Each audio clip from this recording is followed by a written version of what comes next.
예수께서 눈을 들어 큰 무리가 자기에게로 오는 것을 보시고 빌립에게 이르시되 우리가 어디서 떡을 사서 이 사람들로 먹게 하겠느냐 하시니, 이렇게 말씀하시면 친히 어떻게 하실 것을 아시고 빌립을 시험코자 하심이라.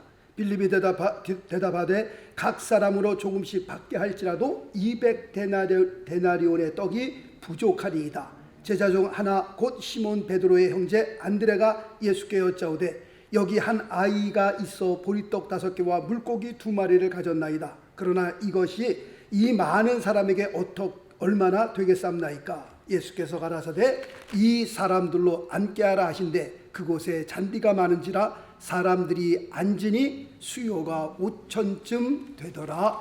아멘. 할렐루야. 아멘. 지난주에 이어서 오늘도 요한복음에 나타난 네 번째 표적 오병이어라는 제목을 가지고 같이 하나님의 말씀의 은혜를 나누게 됩니다. 예수님께서는 큰 무리가 예수님에게로 나오는 것을 보시고 빌립에게 이렇게 물어봅니다. 우리가 어디서 떡을 사서 이 사람들로 먹게 하겠느냐.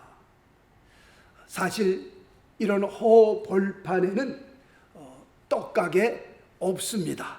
떡가게도 없거니와 있어도 약 2만 명이나 되는 사람 위해서 갑자기 떡을 만든다는 것은 이것은 불가능한 일입니다. 할 수 없는 일입니다. 예수님께서 이걸 모르시겠어요? 예수님께서 이걸 다 아시면서도 빌립에게 어떻게 하면 되겠니? 하고 물으신 것은 예수님께서 빌립을 시험코자 하심이라 라고 성경은 말씀하고 있습니다. 예수님께서 그렇게 물어보시니까 빌립은 상당히 똑똑한 사람이었던 것 같습니다. 빌립이 수학을 전공했는지 예수님께서 질문을 하시자마자 그 자리에서 답이 나옵니다. 오늘 읽어드린 7절 말씀해 보니까 빌립이 대답하되 각 사람으로 조금씩 받게 할지라도 몇 데나리온이요? 200데나리온의 떡이 부족하리이다 라고 대답하고 있습니다. 여기서 한 데나리온이라고 하는 것은 오늘날 우리가 하루 품삯과 거의 비슷하다 볼 수 있습니다. 그래서 한 데나리온이면 오늘날 하루 품삯으로 약 한 100불 정도로 계산하면 될 것 같습니다. 그렇다면 2만 명을 배불리 먹이는 것도 아니고 조금씩 먹인다 할지라도 얼마가 필요할까요? 약 2만 불의 돈이 필요합니다. 지금 갑자기 2만 불이라는 돈이 어디서 납니까? 그러므로 빌립은 속으로 예수님께서 이 큰 무리를 우리가 어디서 떡을 사서 이 무리들을 먹이겠느냐라고 하는 질문에 아마도 이렇게 속으로 얘기를 했을 것입니다. 주님, 지금 저에게 물으신 질문은 불가능한 일입니다. 절대로 할 수 없는 일입니다. 할 수 없는 일을 주님께서 물어보시는군요 하고 그렇게 속으로 대답했을지도 모릅니다. 그런데 지금 이 상황을 가만히 지켜보고 있던 안드레가 군중으로 들어가서 어린아이가 가지고 있던 보리떡 5개와 물고기 2마리를 가지고 예수님 앞에 나와서 예수님 앞에 내려놓습니다.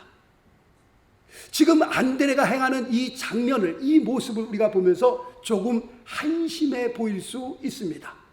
그리고 안드레를 향하여 당신 지금 장난치고 있습니까? 무슨 한 가족, 5명 한 가족을 먹이는 것도 아니고 지금 약 2만 명이 지금 여기에 이렇게 모여 있는데 어린아이 점심 도시락 보리떡 5개와 2마리 가지고 나오니 당신 지금 우리와 장난치고 있습니까? 라고 그렇게 우리가 생각할 수도 있는 겁니다. 그런데 신기한 것은요, 오늘 읽어드린 본문 말씀에 보니까 예수님께서 즉각 안드레가 가져온 떡을 가지사 축사하시고 사람들에게 나누어 주셨다고 하는 사실입니다. 그리고 오늘 본문에 어떤 일이 일어나는 줄 아세요? 11절 말씀에 보니까 저희 원대로 주시다. 더 먹고 싶어요. 그러니까 또 주셨습니다. 그리고 12절 말씀 보니까 배부른 후에 그 말씀을 보면서 이 사람들이 배부르게 먹었구나 라는 것을 알 수 있고요. 그 다음에 13절 말씀 보니까 남은 조각이 12바구니였더라 라고 그렇게 기록되어 있습니다. 지금 2만 명이 조금씩만 먹어도 200데나리온인데 2만 불이 필요한데 지금 오늘 말씀 보니까 배불리 먹었어요. 아주 배가 터지도록 먹고 12광주가 남았습니다. 그러면 2만 불이 아니라 제가 계산해 보니까 5만 불은 필요했을 것 같습니다. 그렇게 배불리 먹을 정도였으면 그 정도 그만큼의 돈은 필요했을 걸로 압니다. 지금 이 사건을 보면서 오병이어의 사건을 보면서 보리떡 5개와 물고기 2마리로 2만 명을 먹이고 12광주를 남는 이 사건을 보면서 신신학자들은 이 사건을 이렇게 해석합니다. 어떻게 해석하는 거니까 어린아이가 자기가 감추어 있던 그 도시락을 내놓으니까 주님 앞에 내놓으니까 어른들이 마음에 찔려서 저 꼬마도 자기의 점심 도시락을 내놓는데 우리도 그럼 숨겨놓았던 우리 점심 도시락을 내놔야 될 거 아니냐. 그래서 어른들이 자기가 가져온 점심 도시락을 다 내놓으니까 그 모든 음식들을 합쳐서 같이 풍성하게 먹고 12광주가 남은 것이다 라고 그렇게 해석을 합니다. 그렇다면 40일도 아니고 40년 동안 아무것도 없는 광야에서 약 200만 명이나 되는 이스라엘 백성을 먹이신 그 사건은 어떻게 해석할 것인가? 사도신경에 보면 사도신경은 이렇게 시작됩니다. 전능하사 천지를 만드신 하나님 아버지를 내가 믿사오며. 이 사도들의 고백을 저는 액면 그대로 저는 믿는 겁니다. 전능하사 천지를 만드신 하나님 아버지, 우리가 믿고 섬기는 하나님 어떤 하나님이에요? 온 우주 만물을 창조하시고 우리를 창조하신 그 하나님, 그 하나님을 우리는 믿는 겁니다. 하나님께서 아브라함에게 자신을 소개할 때 이렇게 소개합니다. 나는 전능한 하나님이라. 나는 전능한 하나님이라 라고 하신 그 하나님의 말씀 앞에 저는 그냥 아멘으로 화답할 뿐입니다. 나는 전능한 하나님이라. 하여튼 저는 오병이어의 장면을 보면서 지금 요한복음 6장 이 말씀을 보면서 이런 생각이 떠올랐습니다. 옛날 저희 어릴 적에 뻥튀기 있었잖아요. 뻥튀기 아저씨. 참으로 신기한 것은요, 쌀이나 마른 옥수수 한 주먹 정도 집어넣고 난 다음에 불에서 계속 돌리다가 이제 뻥이요 해서 뻥 튀기면 한 주먹 들어갔던 그 조그만 양이 몇백 배가 되어서 나오는 것을 보게 됩니다. 그 어린 나이에 그걸 지켜보면서요, 참 신기하다, 놀랍다 라고 생각되었는데, 그렇다면 오늘 말씀을 보면서 예수님이 뻥튀기 아저씨 원조였나, 그런 생각도 한번 해봤습니다. 하여튼 사실 이 사건을 요술하는 사람들이 봤더라면 아마도 예수님께 돈을 한 뭉치 내놓고 예수님 이 기술 좀 저에게 가르쳐 주세요 라고 했을 것입니다. 그러나 예수님께서 오병이어의 사건을 일으킨 이 사건은 매직이 아니었습니다. 요술이 아니었습니다. 이것은 실제로 일어난 사건이었습니다. 절대로 사람의 눈속임으로 이루어진 사건이 아니었음을 여러분에게 말씀을 드립니다. 오병이어의 사건, 요한복음 6장에 나타난 이 사건을 우리가 보면서 우리는 빌립의 믿음과 안드레의 믿음을 우리가 비교해 보지 아니할 수도 없습니다. 빌립의 그 믿음은 오늘 요한복음 6장 말씀을 통해서 보니까 머리로 따져가며 믿는 스타일이었습니다. 다시 말씀드리면 굉장히 합리적이었고 굉장히 계산적이었던 믿음이었습니다. 이에 반해 안드레의 믿음은 마음으로 믿는 믿음이었습니다.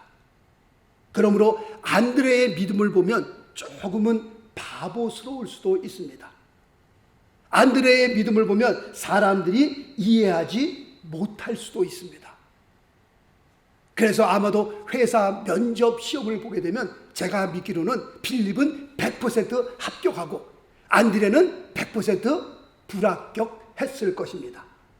그런데 신기한 것은 오늘 요한복음 6장을 쭉 읽어 내려가다 보면 예수님께서는 그 똑똑한 빌립에게는 전혀 반응하지 않으셨습니다. 빌립아, 어떻게 하면 이 큰 무리를 우리가 떡을 사서 먹일 수 있겠느냐? 예, 주님, 제가 계산을 해보니까요, 약 200데나리온의 돈이 필요합니다 라고 하는 그 대답에 예수님께서는 묵묵부답이었습니다. 아무런 대꾸도 하지 않으셨습니다. 그런데 좀 바보스러웠던 안드레의 행동에는 예수님께서 즉각적으로 반응하셨습니다. 우리가 볼 때는 바보스러웠고 우리가 볼 때는 무슨 장난치나 라고 우리가 웃었을지 모르는데 그 안드레, 좀 바보스러웠던 그 안드레의 행동에는 예수님께서 즉각적으로 반응을 보인 것을 우리가 알게 됩니다. 그리고 결론적으로 말씀을 드린다면 주님께서는 누구의 손길을 통해서 역사했어요? 빌립인가요? 안드레인가요? 안드레의 손길을 통해서 주님께서 역사를 이루신 겁니다. 장정만 5,000명, 아낙네들과 그 아이들까지 앞에서 그 2만 명이나 되는 그 역사를, 그 똑똑한 빌립의 머리를 통해서 역사를 이루었냐? 아니요. 어떻게 보면 좀 멍청스러워 보였던 그 안드레, 지금 장난치나 라고 우리가 생각했던 그 안드레의 손길을 통해서 주님께서 역사를 이루신 것을 보게 됩니다. 우리가 여리고 성 앞에 섰을 때 빌립 스타일이라면, 빌립의 믿음이라면 어떻게 생각을 했을까요? 빌립 스타일이었으면요, 이 여리고성을 우리가 점령을 하려면 칼을 만들고 화살을 더 만들고 그 다음에 창을 만들고 그 다음에 이 벽을 타고 올라가려면 사다리도 만들어야 되고, 여리고성을 점령하려면 빌립 스타일 같으면 그런 것을 먼저 생각했을 것입니다. 그런데 만약에 안드레 스타일이었으면 하나님께서 말씀하신 그 말도 안 되는 그 말씀에 그대로 순종했을 것입니다. 주님께서 하루에 여리고성을 한 바퀴 돌아라, 그리고 텐트에 들어가서 쉬어라, 7째 날에는 7바퀴를 돌고 소리를 외치라, 그러면 그 어마어마한 두께의 성이 무너져 내리리라. 이런 멍청한 하나님의 그 전략에 빌립 같으면 아닙니다.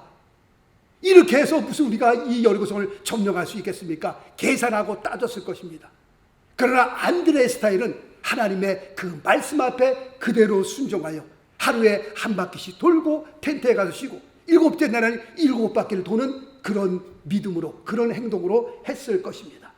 사람들이 손가락질하고 사람들이 비웃어도 안드레 스타일은 뭐예요? 말씀대로 행하는 것입니다. 우리가 골리앗 앞에 섰을 때에 빌립 스타일이라면 어떻게 했을 것 같아요? 계산이 그 자리에서 나오죠. 저런 엄청난 장사 앞에 선다는 것은 말도 안 된다. 우리가 저런 큰 장소 앞에 서게 되면 우리가 죽는 것은 이거 뭐 말할 필요도 없고 살아남을 수 있는 사람은 아무도 없다. 절대로 저런 큰 장소 앞에 이길 수 있는 사람은 아무도 없다. 계산이 그 자리에서 나오죠. 골리앗이라고 하는 장수가 살아계신 하나님을 모욕하고 이스라엘 백성의 군대를 모욕하는데도 불구하고 다들 그 군사들이 어떤 스타일이에요? 빌립 스타일이에요. 계산해보니까 나가면 죽는 거예요, 이거는. 그러니 아무도 꼼짝없이 그 자리에서 앉아 있는 겁니다. 그런데 안드레 스타일은 어떨까요? 절대로 불가능해 보이는 게임이지만 일단은 어떻게 해요? 골리앗 앞으로 나가는 것이 바로 안드레 스타일입니다. 골리앗 앞에 맞섰던 다윗이 누구 스타일이었어요? 안드레 스타일이었습니다. 다윗은 골리앗 앞으로 나갈 때에 돌 몇 개를 들고 그 앞으로 나갑니다. 사람들이 볼 때 이거 미쳤죠. 저 그 큰 군사, 창을 들고 칼을 들고 있는 그 군사 앞에 다윗이 돌 몇 개를 들고 나가니 이건 바보스러운 짓이요, 이건 완전 미친 짓입니다. 당신 그렇게 나가단 죽어. 이건 빌립 스타일입니다. 어떻게 저런 장사 앞에 돌 몇 개 들고 나가니? 이건 미친 짓이지. 돌 몇 개 들고 자기 앞으로, 골리앗 앞으로 나가는 그 골리앗도요, 이해가 안 되니까 다윗에게 이렇게 얘기를 합니다. 내가 나를 개로 여기느냐 라고 하는 그런 말을 합니다. 네, 맞습니다. 안드레 스타일인 이 다윗은 그 큰 골리앗이 뭘로 보인 거예요? 개로 보인 겁니다. 개로 보이니까 돌멩이 몇 개 들고 나가죠. 자기 앞에 서 있는 그 큰 군사가, 그 큰 장정이 그렇게 어마어마한 그 군인이, 그 군인을 맞서 싸우려면 다윗도 뭐 칼을 들고 나가고 창을 들고 나가야죠. 어떻게 그 큰 골리앗 앞에 돌멩이 몇 개 들고 나가요? 내가 나를 개로 여기느냐? 맞습니다. 안드레 스타일은 그 큰 골리앗을 보니 뭘로 보여요? 개로 여기는 겁니다. 개로 보이는 겁니다.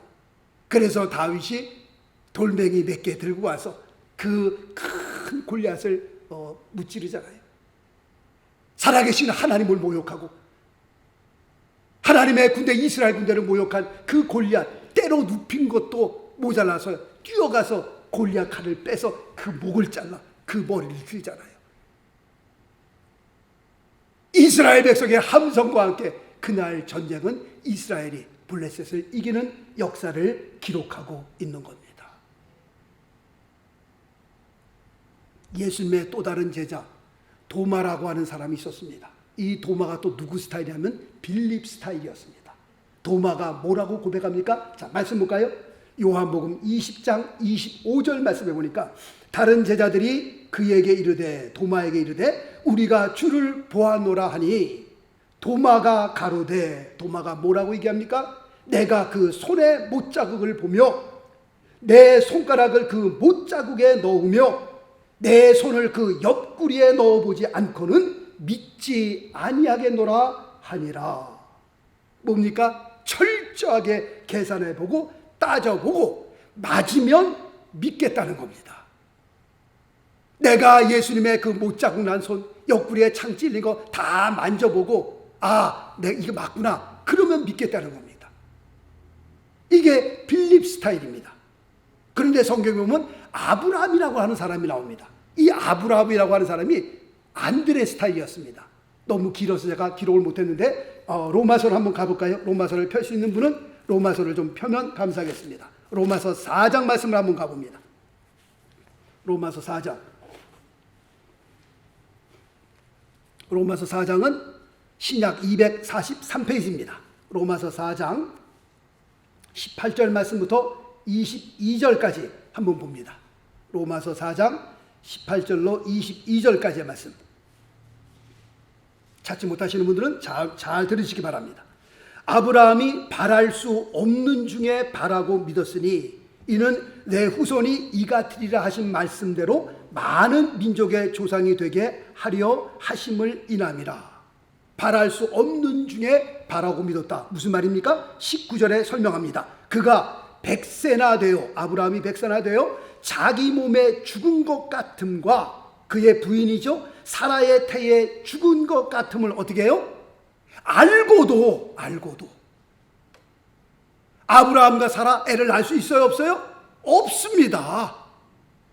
그걸 알고도 믿음이 약하여지지 아니하고, 왜냐하면 하나님께서 아브라함과 사라에게 약속하셨거든요. 너희들을 통하여서 씨가 후손이 있으리라 라는 그 말씀을 하셨거든요. 알고도 믿음이 약하여지지 않냐고, 믿음이 없어 하나님의 약속을 의심치 않고 믿음에 견고하여져서 하나님께 영광을 돌리며 약속하신 그것을 또한 능히 이루실 줄을 확신하였으니 그러므로 이것을 저에게 의로 여기셨느니라. 아멘. 안드레 스타일입니다. 이게 지금 아브라함의 그 사라의 믿음을 보면서 정말 말도 안 되는, 웃음밖에 안 나오는 그 하나님의 약속의 말씀을 자기들이 애를 알 수 없는 그런 상태였음에도 불구하고 하나님의 말씀을 의심치 않고 믿었다는 겁니다. 옆에 사람들이 보면 웃지 않았겠어요? 손가락질하지 않았겠어요? 그러나 빌립 스타일이 아니라 계산하면서 따지는 스타일이 아니라 안드레 스타일이에요. 정말 멍청하지만 바보스럽지만 말도 안 되는 소리지만 하나님의 언약의 말씀을 믿은 아브라함 믿음, 누구의 스타일이에요? 안드레의 스타일이었다라고 말씀을 드릴 수 있습니다. 확실히 안드레의 스타일은요, 좀 미련해 보이고 바보스러워 보일 수 있습니다. 그러나 예수님께서는 누구를 택하셨어요? 누구를 통해서 역사를 이루셨어요? 똑똑하고 계산 잘하는 빌립이요? 아니요. 좀 멍청하지만 바보스럽지만 안드레를 통해서 하나님께서 기적을 일으키셨고 하나님께서 영광을 받으신 겁니다. 그렇다면 우리가 신앙생활을 하면서 우리는 누구의 스타일인가 한번 내 자신을 바라볼 필요가 있는 겁니다. 나는 과연 필립 스타일인가? 나는 안드레 스타일인가? 우리가 이 세상을 살면서 문제를 안 만나는 사람이 어디 있어요? 우리가 문제를 만났을 때에, 내가 여리고성 앞에 섰을 때에, 여리고성이 내 앞을 가로막고 있을 때에, 내 앞에 골리앗, 그 큰, 정말 넘을 수 없는 큰 골리앗이 내 앞에 서 있을 때에 나는 과연 누구의 스타일로 이 문제를, 내 앞에 있는 큰 산과 같은 문제를 내가 접근하고 있느냐? 내 자신을 한번 돌아볼 필요가 있는 겁니다. 우리가 확실히 아는 것은 주님께서는 분명 안드레를 통해서 역사하셨고 주님께서 영광을 받으셨습니다. 그렇다고 할 것 같으면 우리의 삶 가운데 믿음의 역사와 하나님의 영광을 보기를 원할진데, 우리가 빌립 쪽에 서면은 빌립 스타일로 우리가 주님을 섬기게 되면 죄송하지만 하나님의 역사는, 하나님의 영광은 없는 겁니다. 그러나 우리가 안드레 쪽에 서게 되면, 우리가 안드레 스타일로 우리가 주님을 섬길 수만 있다면 우리는 하나님의 역사와 하나님의 영광을 경험할 수 있는 겁니다.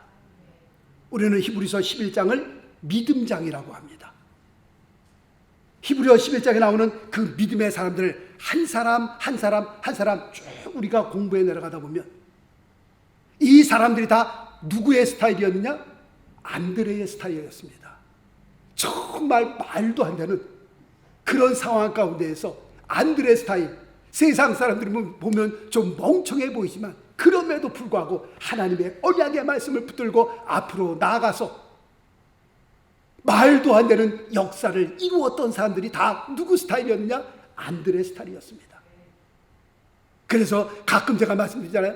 너무 공부 많이 하신 분들, 너무 똑똑하신 분들, 너무 그냥 명철하신 분들, 그거 앞에 내려놓지 않으면요 주님 경험하기 쉽지 않습니다. 머리가 막 핑핑핑 돌아가는 사람들 있잖아요. 하나님의 역사를 경험하기, 그러니까 예수 믿을 때 조금 저 사람 조금 부족한 것 같다라고 하는 사람들이 예수 잘 믿는 사람들입니다. 그러니까 사람과 사람 관계도 그렇습니다. 너무 똑똑하고 그냥 막 뛰쳐나오면요 사람 사귀기 그렇게 쉽지 않습니다. 약간 좀 멍청해 보여야 사람들이 접근을 잘하고요. 그 다음에 주변에 친구들이 많고 그러죠. 어디 가든지 막 똑똑한 체하고 막 그러면요 사람들 새기기 쉽지가 않습니다. 주님을 섬기는 그것도 똑같습니다. 내가 너무 똑똑하면 하나님의 역사를 보기가 쉽지가 않습니다. 히브리서 11장에 나오는 노아라고 하는 사람, 아브라함, 모세, 여호수아, 다윗, 기드온, 이 모든 사람들이 다 안드레 스타일이었습니다. 그런 사람이 또 하나님의 영광을, 하나님의 역사를 경험했던 사람들이었습니다. 홍해가 빌립처럼 계산하고 따지면 갈라지는 겁니까? 노아가 약 100년 동안 방주를 짓는 것이 제 정신이었습니까? 물 한 방울 없는 광야에서 이스라엘 백성과 가축을 마시게 한 것이 계산하면 그 답이 나오는 겁니까? 아니요. 절대로 계산해서 이루어질 수 없는 사건들이었습니다. 기적들이라는 것이 다 그렇습니다. 성경에 나온 표적들이라는 것이 다 그렇습니다. 내가 따지고 계산하면 이건 맞지 않습니다. 1 더하기 1은 2가 돼야 되는데 1 더하기 1이 뭐가 돼요? 1000도 되고요, 만도 되고요, 막 10만도 되고요. 어떻게 이런 역사가 일어납니까? 안드레 스타일 가운데 일어나는 겁니다. 빌립 스타일은 절대로 이런 역사를 경험할 수 없는 겁니다. 하나님의 역사가 그랬습니다. 늘 빌립 스타일보다는 하나님께서는 안드레 스타일을 통하여서 역사를 이루셨습니다. 이제 마지막으로 한 가지 말씀을 드립니다. 꼭 기억하실 수 있기를 바라겠습니다. 하나님의 말씀을 내 수준으로 끌어내려 이해하려고 한다면 그건 누구 스타일이에요? 그건 빌립 스타일입니다. 죄송하지만 여기에는 하나님의 역사, 하나님의 영광 없습니다. 그러나 내 수준을 하나님의 말씀의 자리까지 끌어올린다면 그건 누구 스타일이에요? 안드레 스타일이죠. 하나님 절대로 이해할 수 없습니다.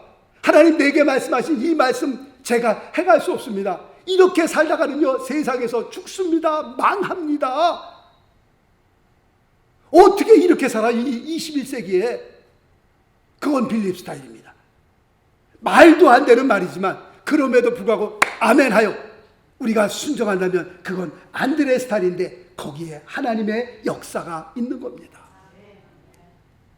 제가 한국에서 부목사를 일할 때에 이랜드 사장, 제가 섬기는 교회 와서 간증을 하더라고요. 12명인가 8명 데리고 시작을 했다가 몇 년 만에 그렇게 큰 대기업으로 올라서게 된 동기를 설명을 하더라고요. 그분이 이런 말씀을 하시더라고요. 저는요 사업을 시작할 때에 정말 말씀대로 한번 해보기를 원했습니다. 하나님의 말씀대로 사업을 시작했다가 혹시라도 망하면 그냥 망하겠다라고 하는 그런 마음으로, 그런 각오로 정말 말씀대로만 했다는 겁니다. 그래서 감사원이 나와서 터는데요, 털어서 먼지 안 나는 사람 있어요? 먼지 안 났습니다. 하나하나 다 진짜 뭐 텍스 낼 건 그대로 내고 뭐든지 다 그냥 말씀대로. 이런 회사는 처음 봤다고. 그래서 망할 줄 알았더니 안드레 스타일이죠. 당신 옆에서 주변 사람들이 당신 망해, 그러다가 살아남지 못해, 어떻게 살아남으려고 그래? 그런데 하나님의 말씀대로 했더니, 안드레 스타일로 했더니 몇 년 만에요 대기업으로. 보리떡 5개와 물고기 2마리로 어떻게 2만 명을 먹일 수 있었습니까? 라고 하는 그 질문에 이 일에 대해 우리는 이것을 이해할 필요도 없고 설명할 필요도 없습니다. 우리는 그저 그냥 아멘으로 받아들일 뿐입니다. 우리가 비행기를 탈 때에 비행기에 대한 원리를 다 이해한 후에 비행기에 올라탑니까? 그렇지 않습니다. 크루즈 요새 보세요. 그 큰 빌딩과 같은 그 큰 배를 우리가 탈 때에 그 배에 대한 원리를 다 파악한 후에 우리가 그 배에 올라탑니까? 아니요. 우리는 그냥 믿고 타는 겁니다. 비행기가 어떻게 다른지, 그 무거운 그 쇳덩어리가 어떻게 하늘 나는지 우리가 어떻게 알아요? 그 어마어마한 빌딩 같은 큰 그 무게가 어떻게 바다에 떠다닙니까? 그걸 우리가 어떻게 알아요? 그랬는데도 마음 편하게요 그냥 올라타는 겁니다. 우리가 하나님에 대해 따지고 계산하면 그 크신 하나님을 우리가 완전히 이해할 수 있습니까? 없어요. 불가능한 겁니다. 우리는 그저 그 전능하신 하나님을 믿고 우리는 그대로 따라갈 뿐입니다. 왜 그렇습니까? 우리는 하나님의 약속하신 그 약속의 말씀을, 기록된 이 하나님의 말씀을, 66권의 말씀을 우리는 믿기 때문에 그런 겁니다. 자, 말씀 보겠습니다. 고린도 후서 1장 20절 말씀 보니까 하나님의 약속은 얼마든지 그리스도 안에서 예가 되니 그런즉 어떻게 해요? 그로 말미암아 우리가 뭐하여? 아멘하여 하나님께 영광을 돌리게 되느니라. 아멘이십니까? 자, 이 말씀 다 같이 한번 읽으십시다. 시작. 하나님의 약속은 얼마든지 그리스도 안에서 예가 되니 그런즉 그로 말미암아 우리가 아멘하여 하나님께 영광을 돌리게 되느니라. 아멘이십니까? 아멘입니다. 우리가 살아계시는 이 하나님의 말씀을 믿기 때문에 세상 사람들이 우리를 바보처럼 멍청하게 본다 할지라도 우리는 하나님의 말씀을 붙들고 나가는 것뿐입니다. 좀 어리석게 보일지 모르지만 그럼에도 불구하고 우리가 안드레의 믿음을 붙들고 우리의 삶에서 일어나는 그 큰 문제들, 앞에 홍해가 놓여있고 여리고 성벽이 놓여있고 골리앗이 앞에 놓였다 할지라도 우리가 하나님의 기적을 경험하며 또 하나님의 영광을 볼 수 있는 그런 귀한 은혜가 우리의 삶에, 여러분의 가정에 넘치게 되시길 예수 그리스도의 이름으로 축원합니다. 기도하겠습니다.